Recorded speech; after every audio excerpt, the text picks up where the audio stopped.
And today I'm going to give you my top 3 health and fitness tips that you definitely should know if you're going to start, or even if you're in a health and fitness journey. See, these are the 3 things that I wish somebody told me rather than me stumbling upon them or finding them out freaking, 5 years later.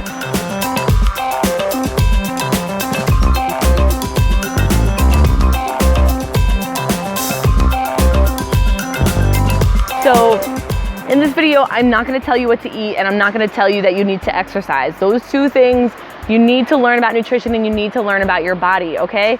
Super important. What I'm going to talk to you about first, my number 1, is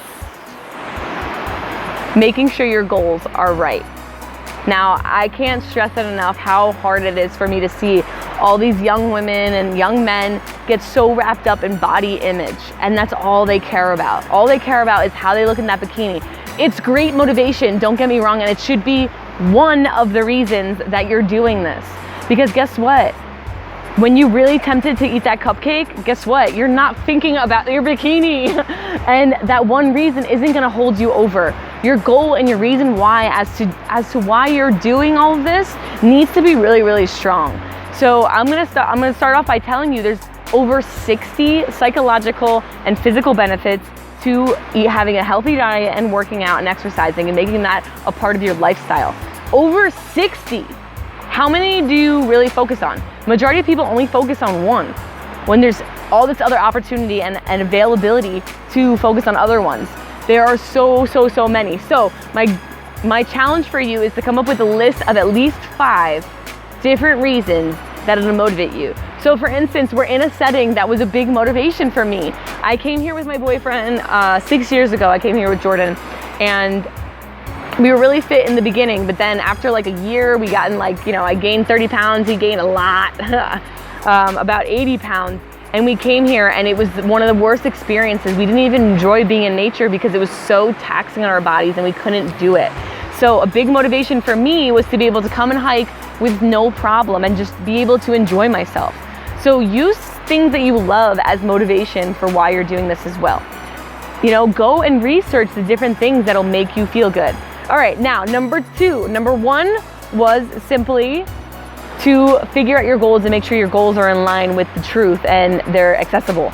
Number 2 is find some people to freaking do it with. Make sure you find a coach. If you want me to be your free coach, the link is below.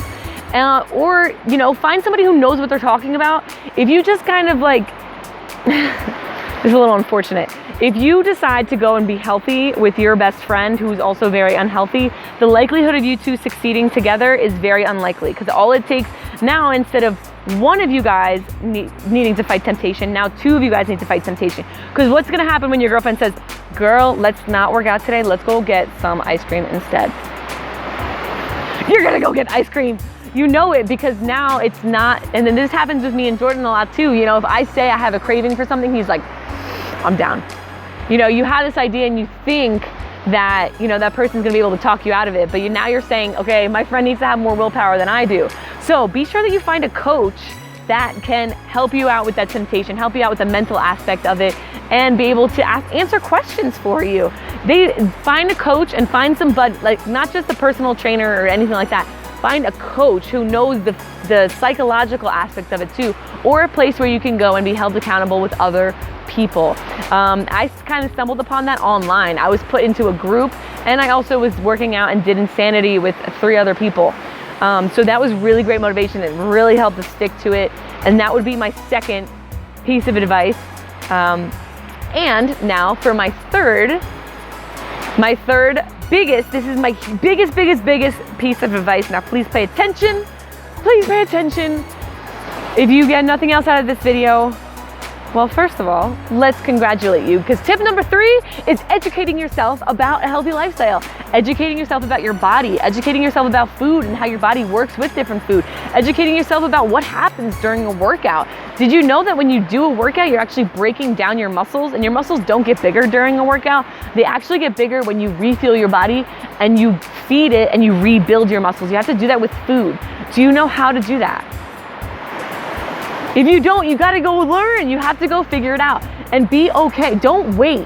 Listen, be okay with doing things wrong in the beginning. It's okay, because I'm still happy Find people who have done it already. Ask them for their advice, but also know that every body is different. Every single person is different. Some people have gluten intolerances. Some people have shellfish intolerances. Not everybody can do it the same exact way. So find somebody who understands that. Find somebody who's willing to work with you on a one-on-one basis, and set you up with an exercise program too, and set you up with that accountability that you need in the group. So I hope you hit all three of those things. So number one, making sure that your goals are really, really not only realistic. So for instance, when I first got into health and fitness, I thought I could be like a figure competitor. But hey y'all, I got big hips. If you've ever seen my figure, I got big hips and big thighs. I was a softball and a volleyball player and a baseball player. So that's just not in the cards for me. That's not my body type. But I'm okay with that. I've learned that it's not my body type and I can't look like everybody. That took education, which was number 3. So number 1, making sure your goals are in line with reality. Number 2, making sure you have people around you who are gonna encourage you and push you past those times of temptation, are gonna help teach you. And number 3, go and do your research. Go and do your research. Don't just listen to societal fads. Please, don't just listen to societal fads. Find friends who are doing something, or contact me. Do something about your health and fitness. Stop waiting, educate yourself. I love you guys so much. If you liked this video and you found it helpful in any sort of way, please give it a thumbs up. I really, really appreciate you also sharing this video so that your friends can also get educated, and maybe, hey, they'll reach out to you and say, let's do this together. All right, guys, I love you so much, and I look forward to hearing from you. See you later.